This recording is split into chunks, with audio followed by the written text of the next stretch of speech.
Thank you, Madam Chair and Ranking Member Bost, and thank you all for being here today.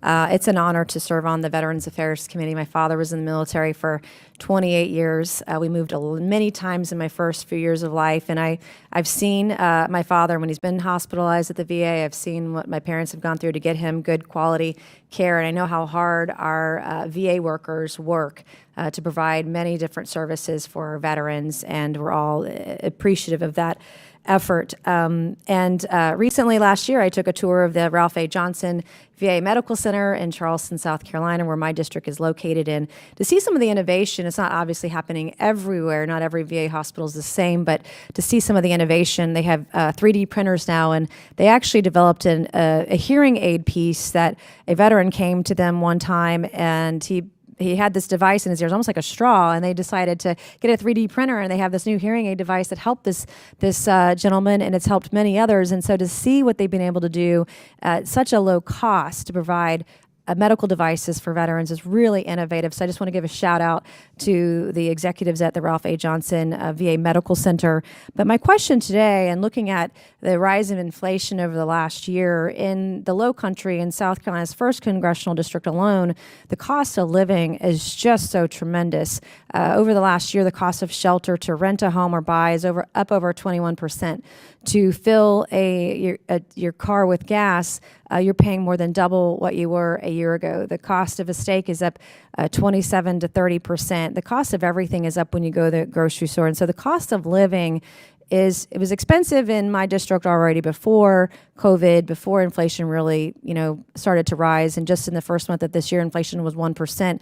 Over the course of the last year was 7.9%, the highest it's been in 40 years. But in looking at locality pay, some of the feedback that we're getting from VA workers in the 1st Congressional District about the insufficiency of the locality pay system, and particularly, when you have the skyrocketing inflation rates, what are the mechanisms in place for locality pay to keep up with the pace or the cost of inflation? Nationally, wages they're increasing about 3%. Obviously, last year, inflation was 7.9%, so wages are not keeping up with inflation. But in terms of the mechanisms in place to ensure a locality pay system that is keeping up with the cost of living, what does that look like? How is that working? What are we able to do? Because we're hearing a lot of complaints from VA workers on that issue. It's my understanding that GSA calculates the locality pay across the nation. And please feel free to add if you know.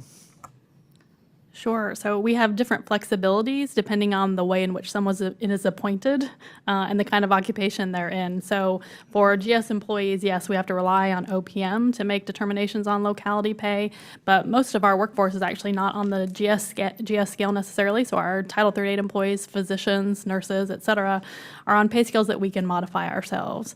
So we are taking close looks at that and seeing an increased use of our special salary authorities internally.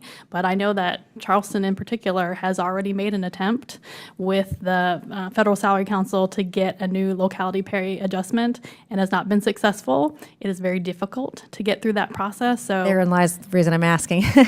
So what advice do you have? How do we get through this? I mean, this is a serious issue because the cost of living is very high in this particular area of South Carolina.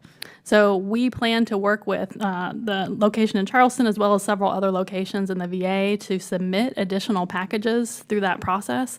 But frankly, the answer is that the process needs to change. And what can we do to help bring change to that process?